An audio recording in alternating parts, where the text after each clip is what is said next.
Vladimir Poutine, par exemple, avait sauvé Boris Yeltsin en 1999. À l'époque, il était à la tête du FSB.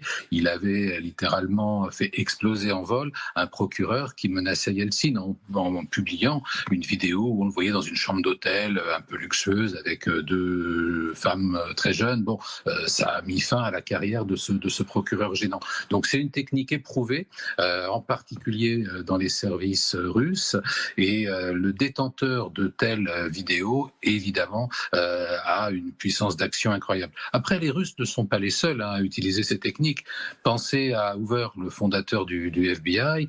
Il est resté en poste plus d'un demi-siècle parce que chaque fois qu'un président des États-Unis voulait en changer, eh bien, il arrivait, il faisait comprendre qu'il savait tout des écarts de conduite du nouveau président, et bizarrement, Hoover restait en place. Donc la vraie question, c'est: y a-t-il aujourd'hui des traces vidéo ou photos des ébats, et qui les détient? On reste ensemble, bien évidemment. Maître, je me tourne vers vous et vous pouvez complètement botter en touche, me dire que c'est complètement hors sujet de vous poser la question, mais vous la regardez de particulièrement près, cette affaire. L'idée du compromat, de lien, de tenir les gens par du chantage, des mises dans ces situations improbables ou impossibles ou dans lesquelles on ne peut pas sortir, est-ce que ça vous semble complètement farfelu ?